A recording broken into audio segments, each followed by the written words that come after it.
Welcome back to Inside the Philippines Journals. This is the channel where men who went looking for a second life in these islands sit down and tell you the truth about what they found. Usually that truth is about something that was done to them. A woman who was not what she seemed. A family that saw a wallet where a husband should have been. Money gone, dignity gone. A man left blinking in the sun wondering how he got so old and so foolish at the same time. Today is not that story. I want to be honest with you before we even start, because the man you are about to hear from was honest with us. His name is Kees. He is 61 years old, he is Dutch, from Rotterdam, and he spent 30 years of his life standing behind a bar, pouring drinks for other people and listening to their troubles. He came to the Philippines with money in his pocket and options in his hands. He was not desperate. He was not scammed. And what happened is not something that was done to him. It is something he did. That is all I will tell you for now. I will not spoil it, because he tells it better than I ever could, and because some of it is hard to hear, and it should be heard the way he says it, slowly, in his own accent, in his own time. What I will say is this. If you have ever told yourself a lie so many times that you almost started to believe it, this one may sit with you for a while. Before we begin, do me a small favor. Tell us in the comments where you are watching from tonight. If you have a story of your own, from these islands or anywhere, put it down there too, because people read them and people need them. And if these stories mean something to you, subscribe and stay a while. There are men on this channel who have nowhere else to say these things. Here is his story, in his own words. My name is Kees. In the Netherlands, that is a very ordinary name. Like John, like nothing. The first say this because I want you to understand from the start that I am not a special man. I am not a clever man. I poured beer for 30 years in Rotterdam, and I thought that made me a good judge of people. 30 years behind a bar, you learn to read people. You learn who is lying, who is about to cry, who will start a fight before he even knows it himself. You read it in the hands. The hands always tell you before the face does. That is what I believed. That I could read anyone. It turned out I could read everyone except myself. Rotterdam is a hard city. Gray, wet, wind that comes off the water and goes straight through your coat like you are not wearing one. It is a working city, a harbor city, and the people are blunt. We are proud of it, our bluntness. We call it honesty. We say, in the Netherlands, you always know where you stand. But I will tell you something I learned too late. Bluntness is not honesty. Sometimes it is just cruelty with good manners. I worked in a Bruin Krug, a brown cafe, the old kind. Wood gone dark from 100 years of smoke. Genever behind the bar. Bitterballen in the Little Friar. I knew every regular by their drink. I knew whose wife had left, whose son would not call, who was drinking to celebrate, and who was drinking to disappear. And every night I locked the door and went home to a small flat, and there was nobody there. That is a strange thing about my trade. You are surrounded by people your whole life, and you go home to no one. Before the Philippines, there was Thailand. I will not spend long on it, because it is not the point of what I have to tell you, but you need to know it happened, because it is the wound that later I used as an excuse. I went to Thailand when I was about 50. I had a little saved, not much. I met a woman in a bar in Yomtien, and I did the whole stupid thing, the whole tired story you have heard 100 times on this channel. The girlfriend who had a sick buffalo, so to speak. I sent money from Rotterdam for almost 2 years, maybe 12,000 euros, which for me was a lot. That was real money. That was years of putting coins aside. And then, one day, the messages stopped, and I understood, finally, that I had been one of several. Maybe one of many. It broke something in me, that. Not the money. I could earn money. It broke the part of a man that lets him trust. I came back to Rotterdam feeling like an old fool, and I was only 50, and I told myself, never again. No more warm countries, no more soft brown eyes, no more of it. I would pour beer until I died, and that would be that. And then my mother died. She was old, it was her time, it was not a tragedy the way some deaths are, but she had a little flat in Rotterdam Zuid that she owned, and some savings, more than any of us knew, careful woman, war generation, saved everything. When it was all settled, the flat sold, the accounts closed, there was about 95,000 euros. For me, that is a fortune. A little over $100,000 if you count it that way. I had never in my life had such a number with my name on it. So there I was, 52 years old. Money in the bank for the first time. A trade I was tired of. A country that felt like a wet gray coat I could not take off. And that old, buried thing that need to be warm and to be wanted. Sitting up again in the dark and whispering. I told myself I had learned. That was the lie I liked best in those days. I told myself, Keys, you are older now. You are careful now. You know the tricks. You will not be a fool twice. I would go somewhere new, not Thailand, somewhere quieter. And I would go slowly, and I would keep my eyes open, and this time it would be different. The Philippines, people said. Try the Philippines. The people are warm. They speak English. They are Catholic. Family people. A man I knew from the bar had gone to a place called Dumaguete, and he sent me photographs of a seawall at sunset, and he looked 10 years younger. And I looked at those photographs on a gray Tuesday in November, with the rain coming sideways past the window, and something in me just gave up the fight. I did not know yet that the danger was not going to be the country. The danger was not going to be a woman. The danger was going to be me, and what I would do when love finally asked me for something I did not want to give. But I am getting ahead of myself. I booked the ticket in December. I remember the man at the travel agency, young, could not understand why an old bartender wanted a one-way to a town he could not spell. I could not have explained it to him either. I only knew I could not stay where I was. I packed 2 bags. I left the flat to a cousin.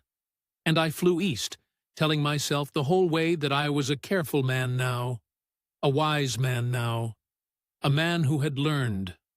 I had learned nothing. I just did not know it yet. Dumaguete. They call it the city of gentle people. I want you to hold on to that phrase because it is true. It is the truest advertisement I have ever seen for a place. And everything gentle that happened to me there, I paid back with something ugly.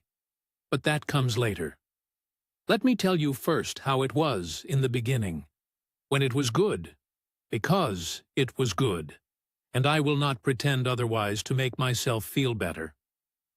The friend from the bar, his name was Jerry, an Englishman, older than me, been in Dumaguete 11 years. He met me at the little airport, which is not much bigger than a bus station, and the heat hit me at the door like a wet towel across the face. That heat. If you have not felt tropical heat coming off a runway, you cannot know it. Rotterdam is in your bones cold. This was the opposite. It went into me, and it did not leave for years. Jerry set me up in a little apartment near the boulevard. Rizal Boulevard, they call it. A long sea wall along the water where in the evening the whole town comes out. Families, students from Silliman University, couples, old men like me. There are little stalls selling tempura on sticks and grilled things and, God help me, balut, the duck egg, which I never in 5 years could bring myself to eat. The tricycles going past, these strange little motorcycle carriages, all decorated, painted with names, Bon Jovi, and Precious Baby, and John Cena, whatever the driver loved. Karaoke coming out of every second house, somebody always singing, always slightly wrong, always with their whole heart. I sat on that boulevard the first evening with a cold San Miguel that Jerry bought me, and I watched the sun go down orange over the water toward Cebu, and I felt, for the first time in years, that maybe I was not finished as a man, that there might be more coming. And there was, just not the more I imagined. I met her about 3 weeks in. Her name was Marilu. Everyone called her Malu. She waited tables at a seafood place on the boulevard, the kind of place where you point at the fish in the ice and they grill it for you. And Jerry took me there because he liked the kinilaw, the raw fish in vinegar and calamansi, which I also could not eat at first, and later loved. She was not young. That is the first thing I want to say, because I know what you are thinking. You are thinking old Kano and young girl, and no, she was 39, a widow. Her husband had driven a tricycle and had died on the National Highway 3 years before, the way so many of them die out there. A truck, a wet road at night. Nothing anyone could do. She had 3 children, and she carried them on that waitress' salary, and whatever her mother could add, which was almost nothing.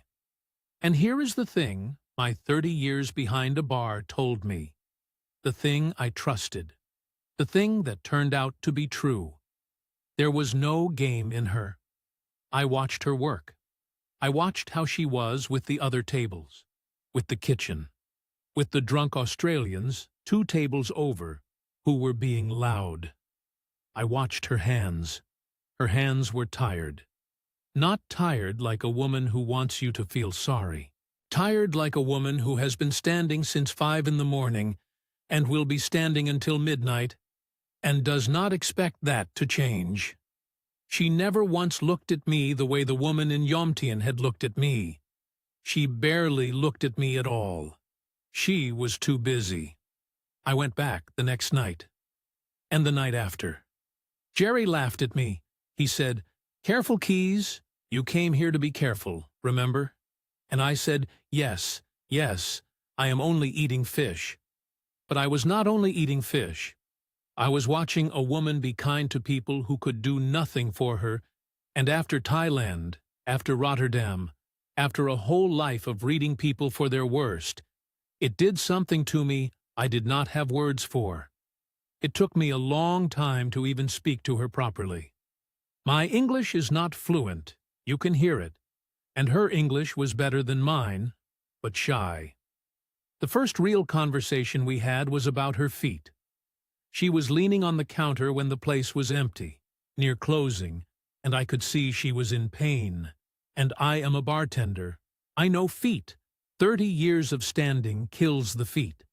So I said something about it, some clumsy thing, and she laughed, surprised, and said no customer had ever noticed that before. That was all. That was the whole beginning. An old Dutchman and a tired widow talking about sore feet at midnight on a seawall in a town he could not spell.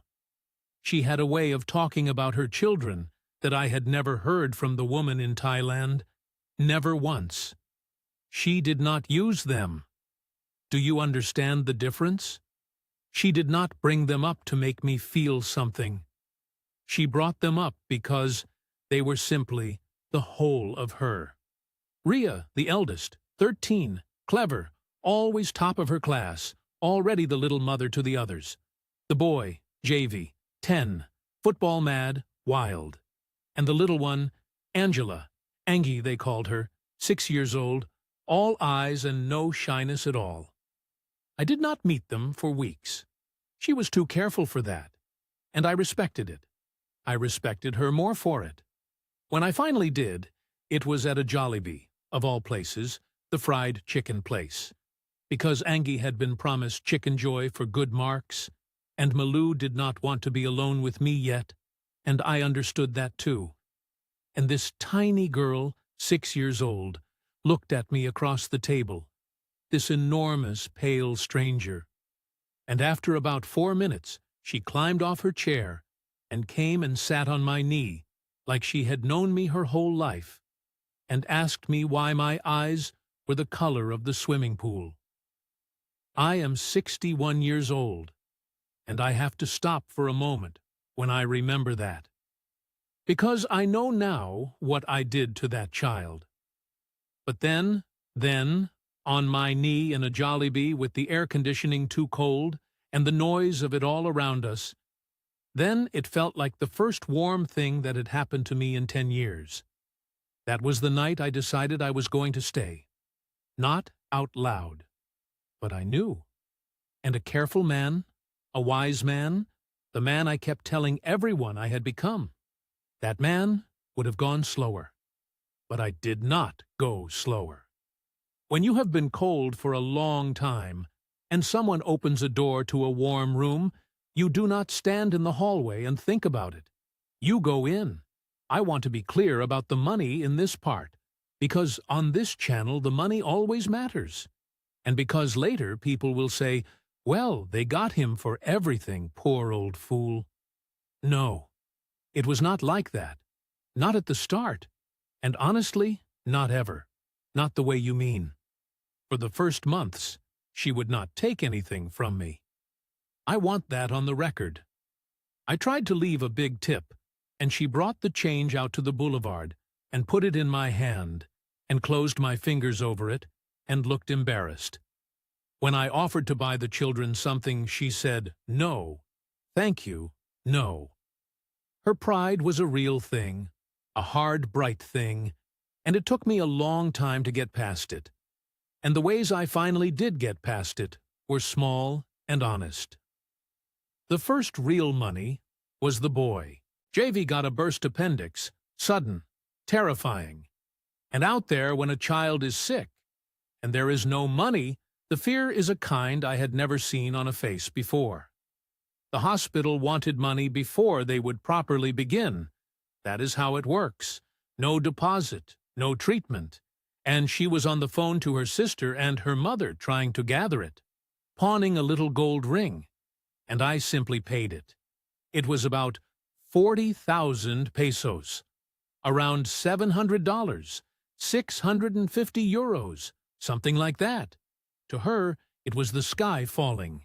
To me, it was a slow night's takings, and I saw her face when the boy was out of danger, and I thought, this is what money is for, this exact thing. I had $100,000 sitting in a bank in a gray country doing nothing. What was it for, if not this? That is how it starts. Not with a scam, with a sick child and a man who has more than he needs. Remember that, because it matters for later. Nobody tricked me into caring. I walked into it with my eyes open, and I was glad to. After the appendix, her pride broke a little, the way pride does when someone has seen you at your worst, and stayed. She let me in, slowly. I started helping with the school fees, which out there are not nothing, even for the public schools, the uniforms, the shoes, the projects they always need money for. And then Ria got into a better school attached to the university, and that was more, and I paid it gladly, because that girl had a mind on her, a real mind, and in the Netherlands she would have been a doctor. I gave the household about 20,000 pesos a month in the end, $360, 300 euros, for food, and the little ones and the grandmother, the Lola, who lived with them. By Dumaguete standards that made us comfortable, not rich, comfortable. And here I have to tell you about the land and the house, because this is where a lot of men on this channel come unstuck.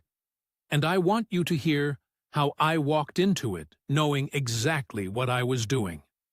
A foreigner cannot own land in the Philippines. You cannot. It does not matter that you are married. It does not matter that you built it with your own money. The land cannot be yours. Everyone told me this. Jerry told me this.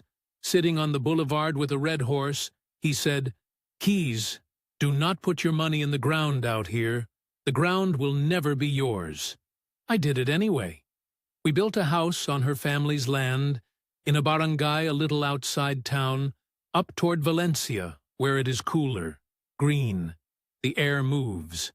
A concrete block house, proper, with a real roof and real windows, 3 bedrooms, a little sari-sari store built into the front, so Malu's mother could sell soap and load and San Miguel to the neighbors, and have her own small dignity.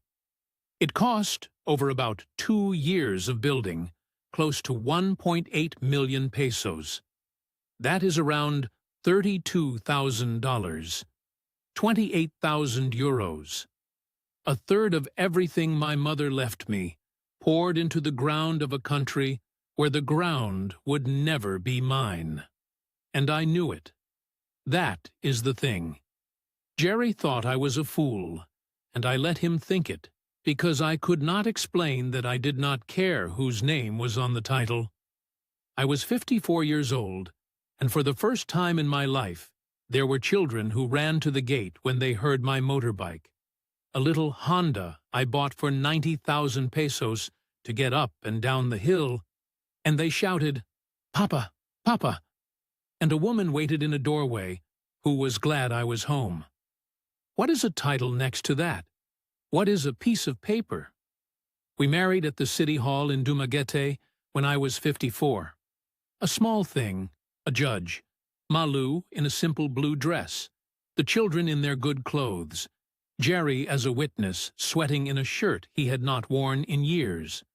Later, a blessing at the church, because for her that was the real one, God's part. And one stood in that hot little church, not believing a word of it, and meaning every word of it, both at once. And the children, that day, all 3 of them, started calling me Papa, and not just for show. Ria, too, the careful one, the one who had watched me the longest to see if I would hurt them. Even Ria, I became their father. I want that word to sit there plainly. Not a sponsor, not a Kano with a wallet. Their father. I checked homework I could not read in a language I could not speak. I taught JV to fix a carburetor. I sat through Angay's school programs in the terrible heat. These endless programs. Every child gets a turn. 3 hours on a plastic chair.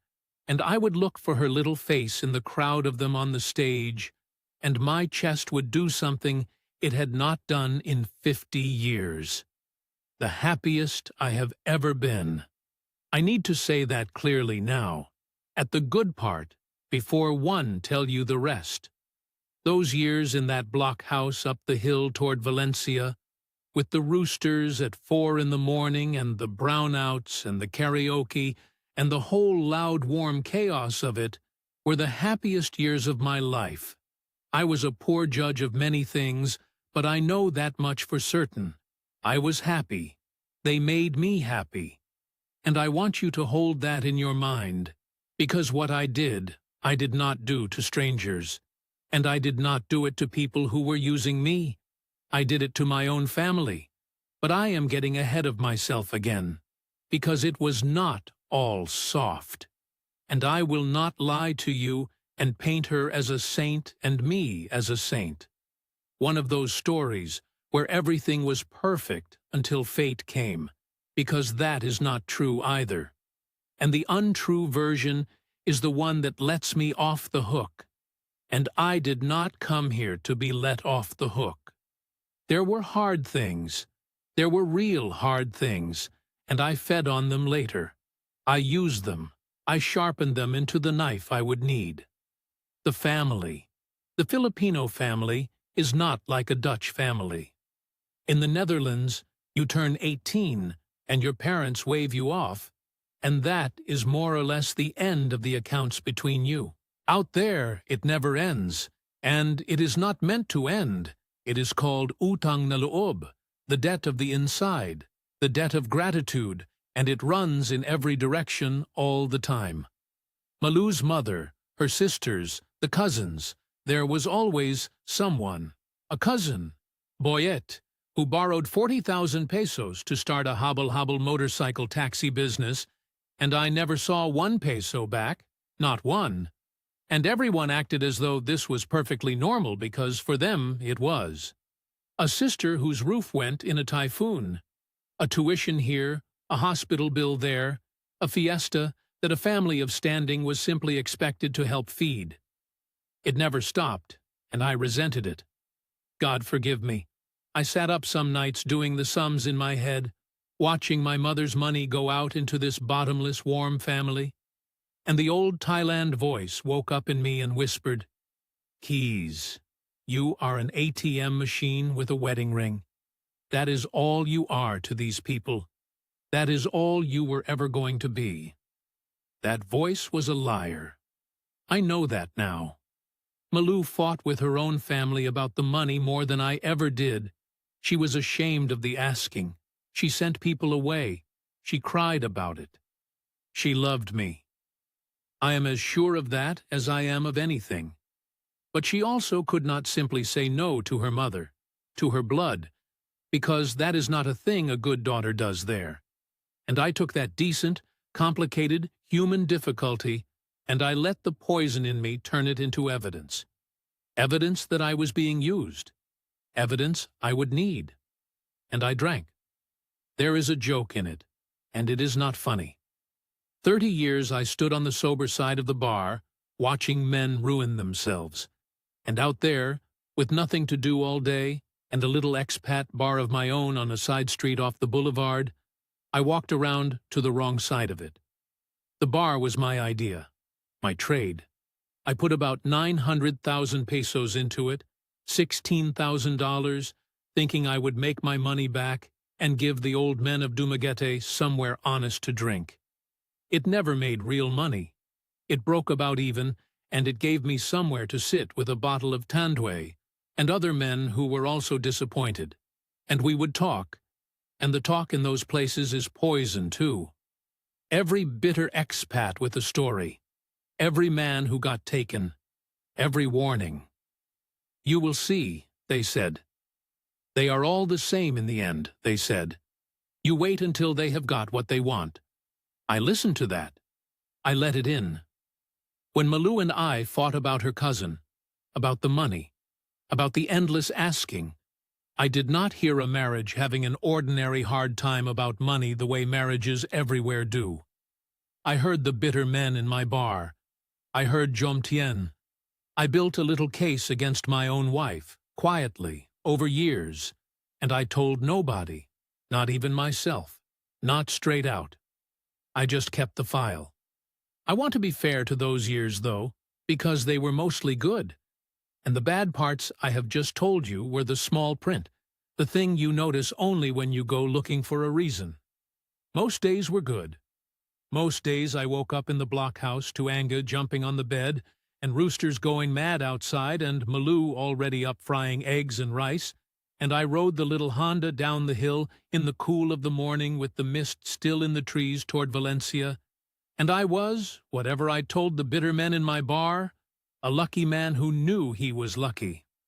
Ria was 15 by then, 16, wanting to be a nurse, and she and I had our own thing, a joke. She called me her ATM as a joke, because she had heard some expat say it, and she thought it was funny and did not know it was a knife. And she would say, "Papa, my calculus ATM is broken," meaning she needed help.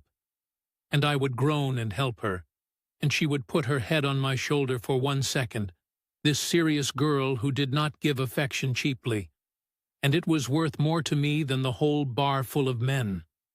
That is the family I had. That is what was there. A wife who loved me and fought her own people about the money out of shame. 3 children who called me Papa, and meant it. A house I built, with my eyes open in ground that was not mine, because it was never about the ground. And a small rotten voice in me, fed by Thailand, and by Tandwe, and by bitter men, keeping a file I told myself I would never open. Then one evening Malou was getting dressed, and she stopped, with her hand at her side, and got very still, and she said, "Keys, come here, feel this," and told me it was probably nothing. And I felt it. And I knew, the way you know, that it was not nothing. She found it herself, in the shower, a lump in the breast, and she did not tell me for 3 weeks. That is a thing I have had to live with, that she carried it alone for 3 weeks before she told me. And when I asked her why, she said she did not want to be a burden. She did not want me to worry about the money. The money! Already, before we even knew what it was, she was worried about being expensive to me, as if she had felt the file I was keeping without ever seeing it. We went to Silliman University Medical Center in town first, then a needle, a biopsy, and the waiting. And out there, the waiting is its own hell, because everything is slow and nothing is certain, and you are paying at every single door. When the result came, the doctor in Dumaguete was kind but plain. It was cancer, breast, and Dumaguete, gentle as it is, does not have what you need for that. For that you go to Cebu, to the big hospitals, Chonghua, the proper oncology, the surgery, the chemotherapy. Or you go all the way to Manila. You take the fast ferry across the water, the ocean jet, 4 hours to Cebu, sick and frightened, to a huge city hospital where nobody knows your name. I sat in that clinic in Dumaguete with the ceiling fan going around, and Malou's hand in mine, and the doctor was still talking, and I want to tell you that in that moment I thought only of her. That is what a husband is supposed to think. I want to tell you my only thought was, whatever it costs, whatever it takes, we will fight this together. But I promised you the truth. And the truth is that even there, even with my wife's hand shaking in mine and the word cancer still in the air of the room, the file opened by itself. The rotten little voice, the Jomtian voice, the Tandwe voice, sat up in the dark of me, and it did not even whisper this time. It spoke very clearly. It said, "This is going to take everything. This is going to take the house and the last of your mother's money and years of your life. And at the end of it, she may die anyway. And then you will be 60-something and poor and alone in a country that is not yours, with 3 children that are not yours by blood, exactly like Thailand, but worse, so much worse. Get out. Get out now while you still can." I hated myself for hearing it. I want you to know that. I sat in that room, and I hated the man who was thinking those thoughts. But I did not stop thinking them. And that is the difference between a man who has a bad thought and a man who does a bad thing. The bad thought came to everyone, maybe. I let mine grow a body. We started the treatment. I did the sums, because I am Dutch, and I am a bartender, and I always do the sums, God help me. I did them right there while she cried. The surgery, the mastectomy, in Cebu, maybe 200,000 pesos. The chemotherapy, cycle after cycle, 30, 40, 50,000 pesos each time, 6 of them, 8 of them, nobody could tell me exactly. The travel back and forth across the water. A place to stay in Cebu for weeks at a time. PhilHealth, the government insurance, would cover a little, a slice, but out there, insurance covers the corner of the bill, and you pay the rest in cash at the window before they will lift a finger. All in, I reckoned it at somewhere between 800,000 and 1.25 million pesos. Call it $15,000, 13, 14,000 euros. And here is the sentence I have to say out loud, because it is the whole of my shame in one line. I could pay it. I had it. After the house and the bar and all the years of support, I still had about 27,000 euros left of my mother's money, sitting safe in a bank in Rotterdam. I could have paid for every cycle, every window, every night in Cebu, and still had something left. It would have hurt. It would have taken most of what remained. But I could have done it, easily, and my wife would have had every chance that money can buy in that country. I did not decide not to pay all at once. I want to be honest about how it actually happens, because I think men watching this imagine a moment, a cold decision, a villain rubbing his hands. It was not like that. It was slower and more ordinary, and much worse. I paid for the first things, the biopsy, the first consultations in Cebu, the surgery deposit. I paid, and each time I paid I felt the money going, and I felt the fear getting bigger, not smaller. And I started, without admitting it to anyone, to pull back. Not my money first, myself. I stopped touching her the same way. I started sleeping badly and blaming the bar, staying late at the bar, drinking more at the bar with the bitter men who told me, when I finally hinted at what I was thinking, that I would be a fool to bankrupt myself for it, that it was sad, but that a man has to think of himself, that they had seen it before. Kano pours his whole life into a sick wife and dies with nothing. Malu felt me going. Of course she did. A woman knows. She was in the worst fear of her life, her body being cut and poisoned to save it, and she could feel her husband stepping backward into the dark, one small step at a time. And she did not accuse me. That is the part one cannot forgive. She did not accuse me. She got gentler. She would take my hand and say, "Keys, it is okay. Bahala na. It is in God's hands now. Do not carry so much." She thought she was comforting me. My wife, with cancer, was comforting me about her cancer, and I let her. And inside I was already packing a bag. I told myself a story in those weeks, and it was a good story. That is the terrible thing about it. It was almost a true story, and I almost believed it. The story was this. I would go back to the Netherlands. There was, I said, money to sort out there, the last of my mother's estate, some pension paperwork, things I could only do in person. And if I went home and sorted it all out properly, I could send back much more, a proper amount, do it correctly, and I could be more used to them in Rotterdam arranging money than I could be sitting uselessly in a hospital corridor in Cebu. Do you hear how reasonable it is? Do you hear how a decent man could almost say it and mean it? That is how I know I am not a decent man. Because I built a reasonable, almost true story specifically, so that I could do a monstrous thing and keep calling myself reasonable while I did it. I booked the flight for a Tuesday. I told Malu on the Sunday.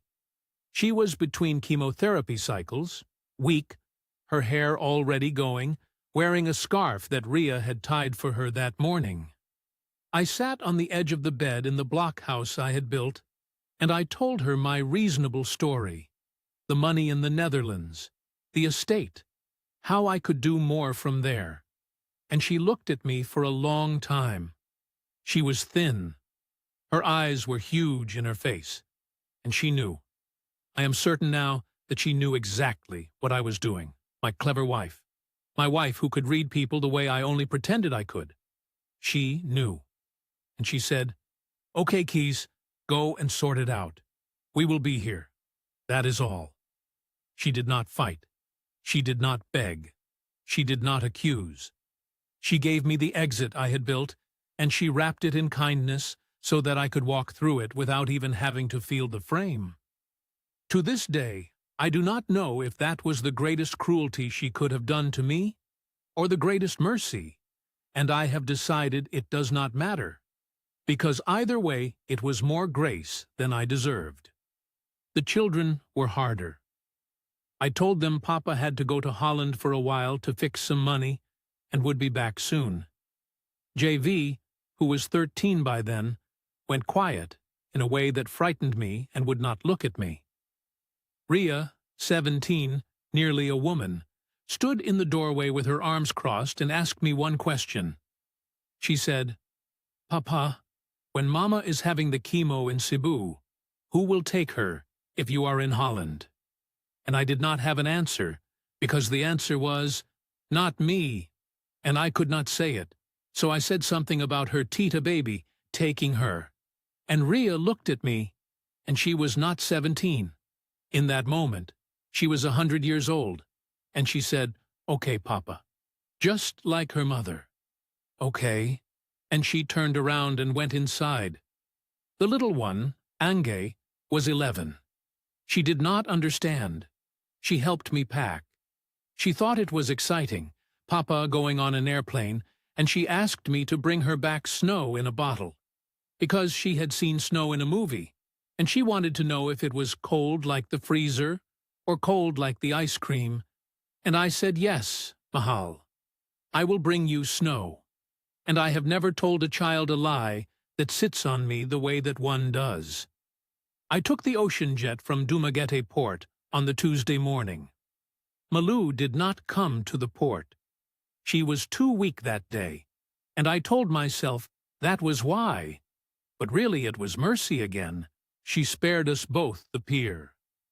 Ria and the little ones came, and as the ferry pulled out across that water toward Cebu, toward the plain, toward Rotterdam, Ange stood on the pier and waved with her whole arm, both arms, the way small children wave, jumping, and shouted across the water, "Papa, do not forget my snow." And I stood at the rail of that boat, and I waved back, and I smiled. And inside me a thing was happening that I did not have the courage to look at directly for almost a year. Because I knew. Somewhere out on that water, between the pier and the open sea, I knew I was not coming back. I had told everyone a story about money in Holland, and I had almost believed it, but out on that water, alone, with the wind and the diesel, and my little daughter's voice getting smaller behind me, the story fell away for one clean second, and I saw the naked thing underneath it. I was leaving my sick wife and 3 children who called me Papa because I was afraid. Afraid of the money, afraid of the dying, afraid of ending up like Thailand, afraid of the whole enormous cost of loving somebody when loving them stops being warm and starts being work. That is all it was. Not strategy, not a plan. Cowardice. Wearing the good suit of a reasonable man. I flew back to Grey Rotterdam in the rain, and I told the story to everyone there too. My cousin, the few friends I had left. Terrible thing. My wife is very sick in the Philippines. I am here arranging things, sending money, doing what I can from here. And they all said, "Poor Keys, what a hard thing." And some of them even said, "Well, at least you tried. Those places, you know how it is." And I let them comfort me. I sat in a Bruin Croeg in Rotterdam being comforted for the suffering of the wife I had abandoned.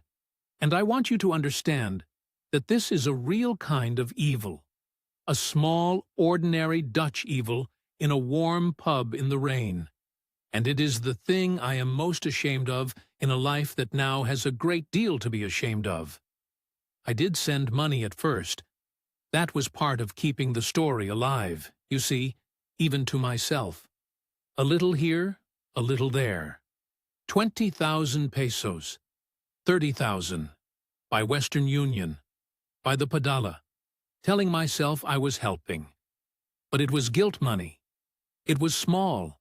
It was nothing against what was needed, and nothing against what I had.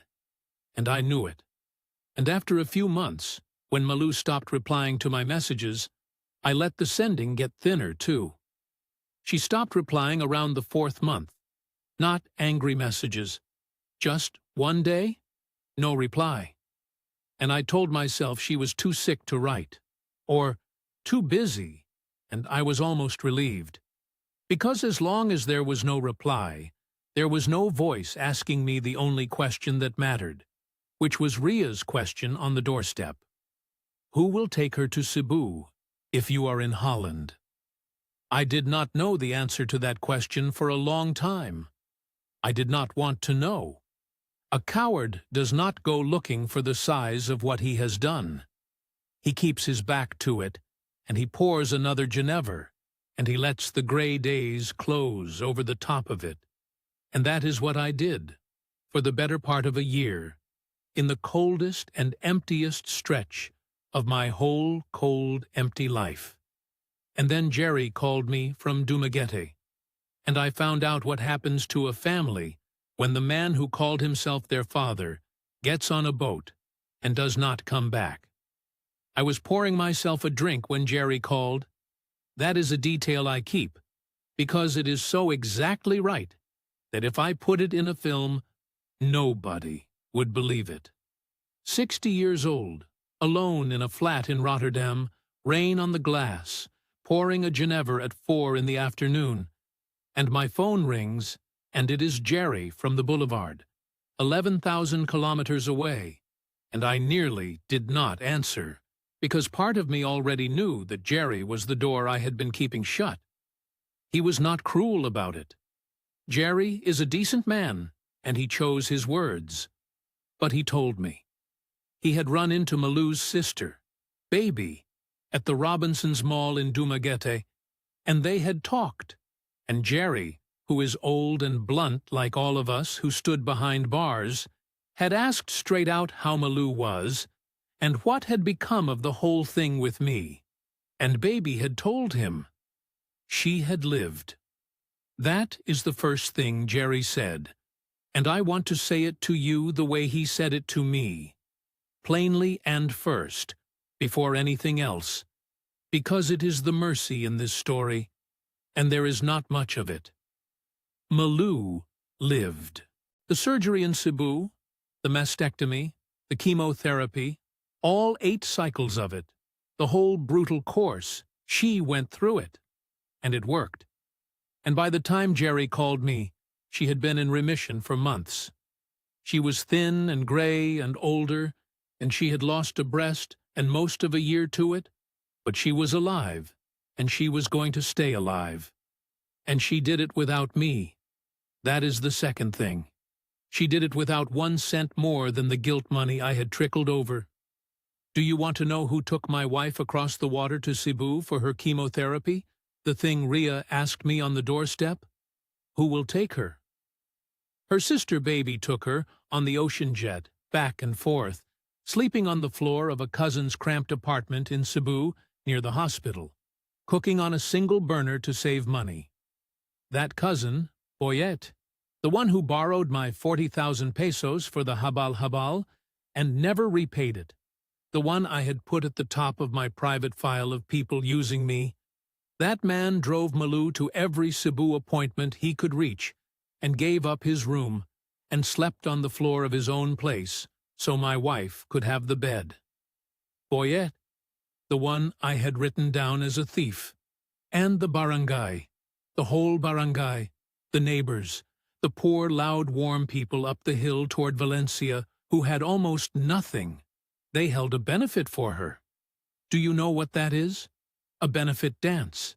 They rent a sound system, they cook, they raffle off a chicken and a sack of rice and somebody's old electric fan, and the whole barrio comes and pays what little they can to dance under a tarpaulin, and every peso goes to the sick one.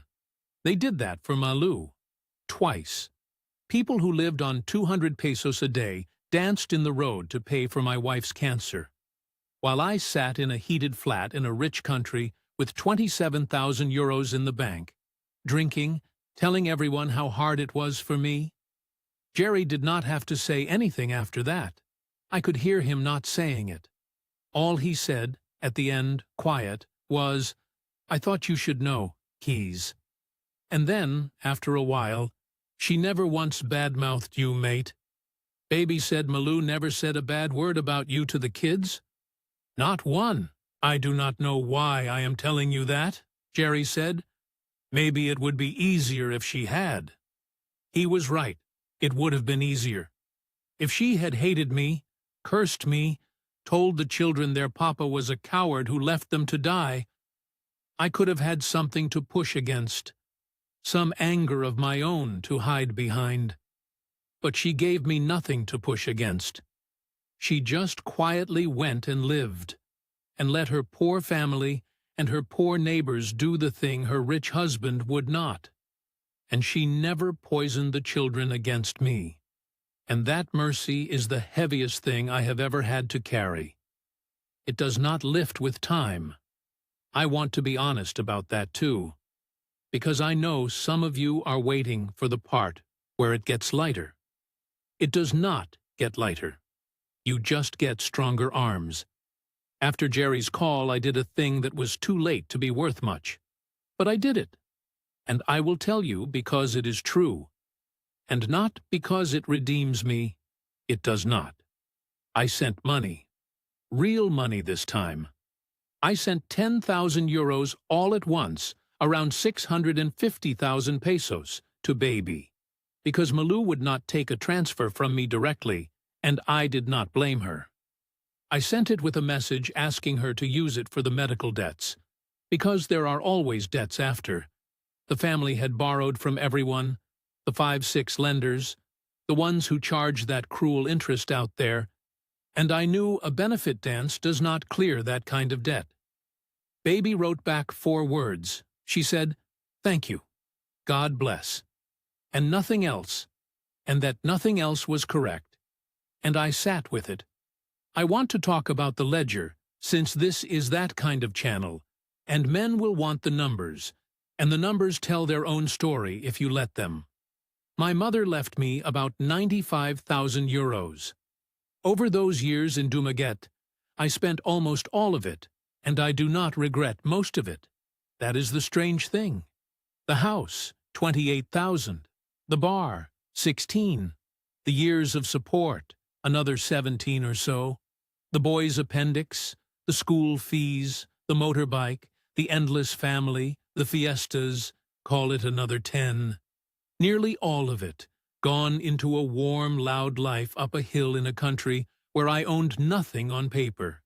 And I would spend every euro of it again tomorrow, gladly, because that money bought the only real happiness I have ever had.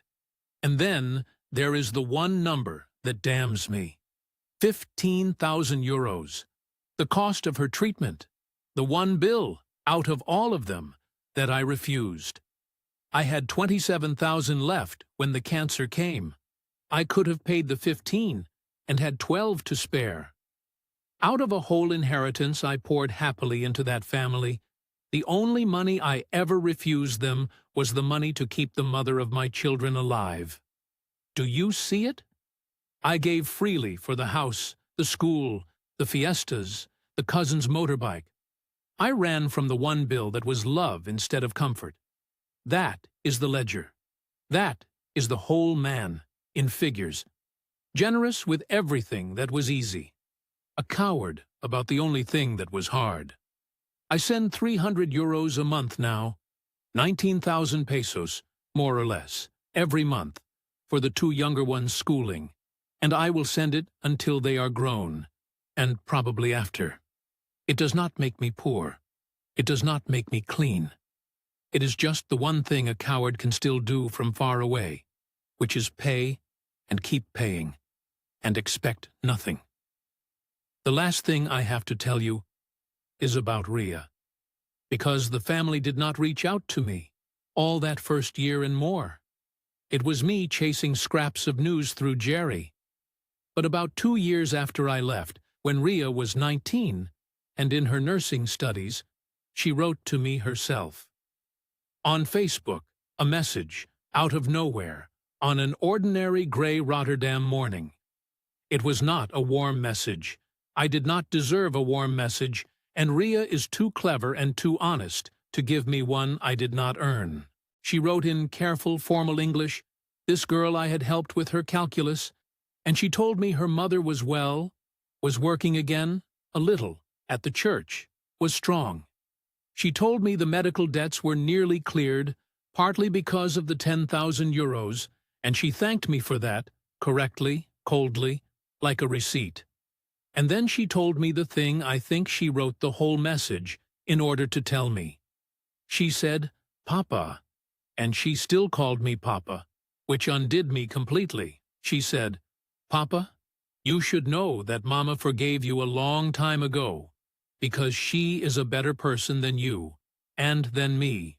But I have not, and I am telling you so, that you do not think, because you send money, that you can come back. You cannot come back. You are not welcome in this house that you built. But Angie still asks about you. She still has the empty bottle she wanted you to put snow in. So I will let you write to her, on my phone, if you want to, because she is a child, and she should not be punished for what you are. But you write to Angie through me. Not to Mama. And not to me after this. That is the most honest, most adult, most merciless, and most merciful thing anyone has ever written to me. And it came from a girl I abandoned when she was 17. And every word of it was fair. She did not scream at me. She did the Dutch thing, the thing I thought was ours. She told me exactly where I stood. Blunt, honest, no cruelty in it, only the truth. And it went through me like the wind off the harbor goes through a coat. So that is where I am. I write to Ange, my youngest, through her sister's phone, small messages, and she sends me drawings and tells me about school. And once, only once, she asked when I was coming to bring the snow, and I did not know what to say. So I told her the truth, that I did not think Papa was coming, but that I loved her, which is a strange thing to be allowed to say, and not allowed to do anything about. Malou, I do not write to. Ria, I do not write to. I send the money on the 1st of every month. I have not been back to the Philippines, and I will not go, because the one right thing left for me to do is to stay away from people I have already hurt enough, and simply keep paying and keep quiet. People ask me, the few who know the real story, whether I would do it differently. And it is the wrong question, and I tell them so. The question is not whether I would do it differently. Of course I would. Anyone would say that. The real question is what kind of man I actually was, on the actual day, with the actual boat in front of me. And the answer is a man who left. That is not undone by wishing. I was a man who could read everyone in a bar, and could not, when it counted, be a father to the children in his own house. If there is a lesson, and I am not sure I have the right to offer one, it is this, and it is small. Love is not the thing you feel when it is warm. Any coward can feel that. I felt it, deeply, truly, up that hill for years, and it meant nothing in the end. Because love is not the feeling. Love is what you do on the day it starts to cost you more than you want to pay. That is the only day that counts. Everything before it is just weather. I had years of good weather, and I mistook it for love. And then the one hard day came, the only real day, and I got on a boat. That is my confession. I did not come here for you to tell me it was understandable, because kind people in the comments will want to say, you were afraid, you had been hurt before. It is human, and it is human. That is exactly the problem. I was not a monster. A monster would be easier. I was a perfectly ordinary, frightened, decent-seeming man, and I did a monstrous thing with my ordinary, decent hands. And the fact that I am not a monster is not my excuse. It is the whole horror of it. Anybody could be me. That is why I told you. That was Keys, 61 years old, from Rotterdam. A man who spent 30 years reading strangers across a bar, and could not, on the one day it mattered, be honest with himself. I want to be careful with what I say now, because it would be easy to close by telling you that Keys is a villain, and to feel clean about it, and to move on. But that is not what this channel is for. And it is not, I think, the truth. You heard him.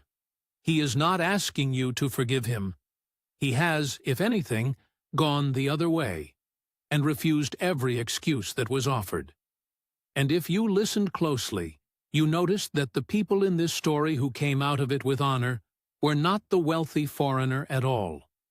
They were a poor sister who slept on a floor in Cebu, a cousin he had written off as a thief, who gave up his own bed, a whole barangay of people who had almost nothing and danced in the road to save a woman's life, and the woman herself who lived, and who forgave the man who left her, not because he earned it, but because that is who she chose to be. The Philippines did not break Keys. The Philippines, in this story, is the thing that did not break.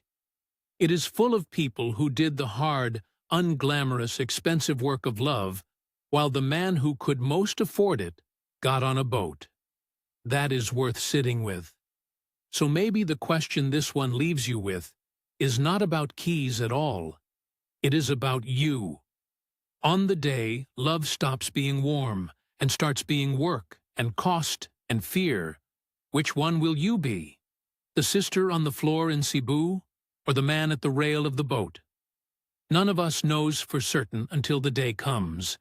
Keys would tell you that. Keys thought he knew, right up until the morning he found out. If this story moved you, tell us in the comments where you are watching from, and if you have ever seen someone choose to stay when it would have been easier to go. Tell us about them, because those people do not get enough said about them. Take care of the ones who are yours. Do the hard, unwarm, expensive thing while you still have the chance to. And subscribe, and stay with us. This has been Inside the Philippines Journals.